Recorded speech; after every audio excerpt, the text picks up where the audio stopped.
Hey, this is my aquaponics setup. It's a fish tank tied to plants. The fish poop fertilize the plants filter the water for the fish.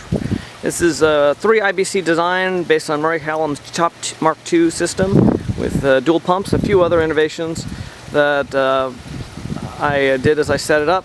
One, I've got these stairs here, which is really nice because I happen to have these left over from my old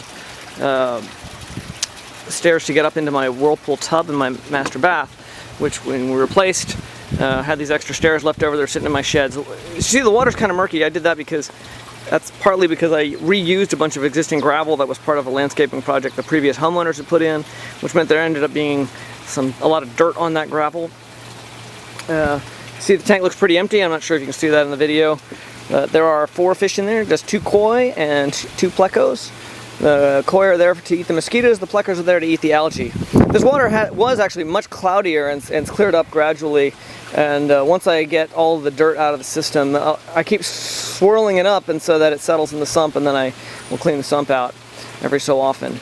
I did use the cross bracing that came with all the other IBCs, and that kind of gives me a little grid so that if I'm leaning over the tank, it gives me something to put my weight on, also gives me something to put the lid on. I kept the old cutout third or top of the tank and have that painted as well, so that just acts as my lid, and it's pretty easy to pick up. It's not as elegant as the beautiful hardwood lids that Murray Hallam uses, but there you go. It's pretty functional and was quite easy. And this rock is just here to kind of weight it down when it's on top there.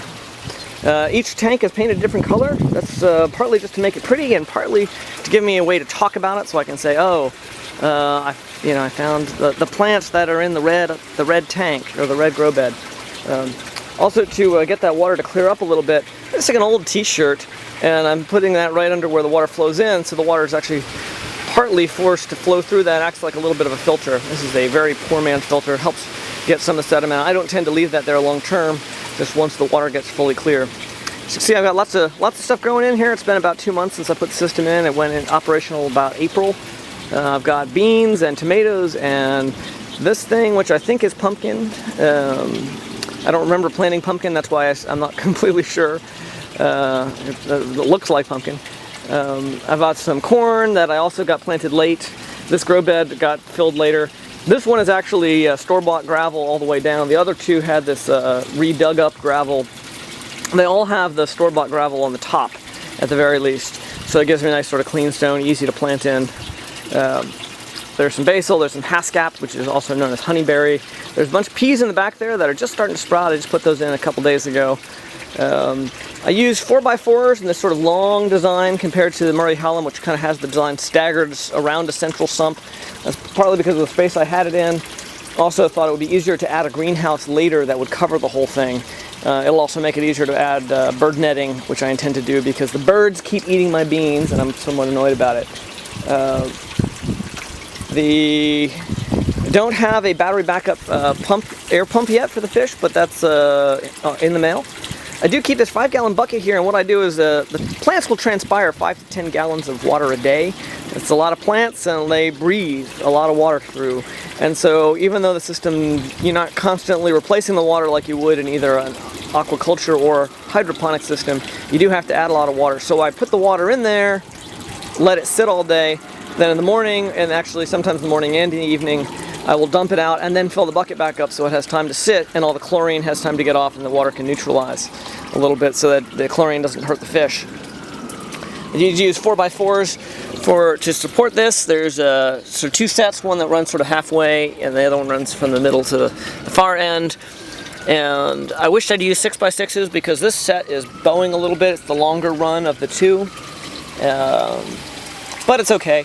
I also cut out a little bit of for the 2 grow beds that were the top of the IBCs, I cut out a little piece of plastic so that I could add additional 2x4s underneath to fill in the gap and give some cross support, which hopefully you can see there.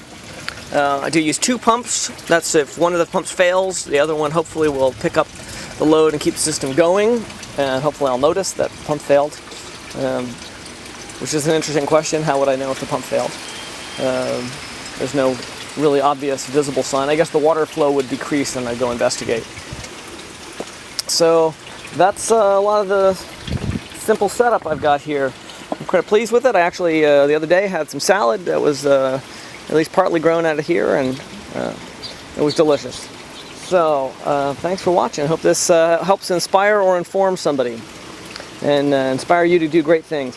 A few other thoughts. I did, all the plumbing is loose fit except for this joint right here, where I could not find the piece of plumbing that Murray Hallam recommends, and so I just have cut a hole about the right size for the PVC, but not for the elbow joints, so it just fits on there nice and tight. I had that way for a while. It was leaking a little bit, and I put some of this plumber's epoxy around on both sides to seal it up. Simple solution for couldn't find the part, and it working just great. You know, there might be a tiny little trickle of maybe you can even see in the video, water that leaks through, but not enough that I'm concerned about it. And the rest of it is history, and let you keep updates later in the year when we've got to see how it goes.